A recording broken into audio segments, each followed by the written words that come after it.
Sa décision était attendue. Sur notre plateau ce midi, Amy Bas le confirme. À ce stade, oui, je maintiens. Maintien d'une candidature lancée samedi pour contrer Adrien Quatennens. Mais depuis, l'ancien député insoumis s'est retiré de la course.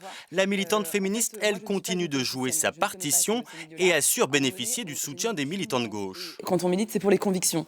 Et donc là, on y va en fait. On y va. Il y a eu un regain, il y a eu un appel qui s'est fait auprès de l'association de la société civile. J'incarne ça aujourd'hui et j'appelle toutes les personnes qui veulent changer les choses à venir. Et dans tous les cas, le 7 juillet, dans la première circonscription du Nord, la personne siégera au nouveau Front populaire. Aurélien Lecoq ne l'entend pas vraiment de cette oreille. Toute la gauche a discuté et a réussi à s'unir, c'est ça qu'on a appelé le nouveau Front populaire.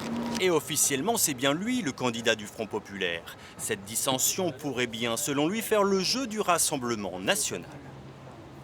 Elle doit retirer sa candidature.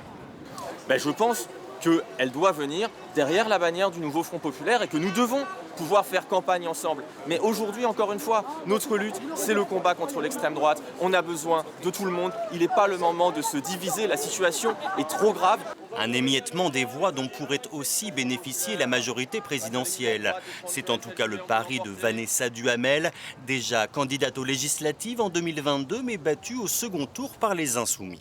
On ne peut pas laisser les électeurs en souffrance, qui sont tout simplement des démocrates amoureux de la liberté. Ce qui se passe à gauche est absolument incompréhensible, puisque une fois les écologistes et les socialistes semblent soutenir Madame Bas, qu'un autre jour on nous dit que finalement ils ne la soutiendront plus, et que tout ça en fait c'est bonnet blanc et blanc bonnet. De la clarté, Brice Lauré doit lui aussi en faire preuve. Moi, je fais partie de la droite modérée, républicaine. Candidat des Républicains, mais pas sur la ligne d'Éric Ciotti. Sans alliance avec le RN, donc il veut créer la surprise dans une circonscription historiquement à gauche. C'est une page qui se tourne. LFI va certainement disparaître du paysage politique sur cette première circonscription, justement dû à Amy Bas qui vient en contradiction d'un candidat potentiel LFI en remplacement d'Adrien Quatennens, qui ne se présentera pas. Solliciter la candidate RN n'a pas donné suite à nos demandes d'interview.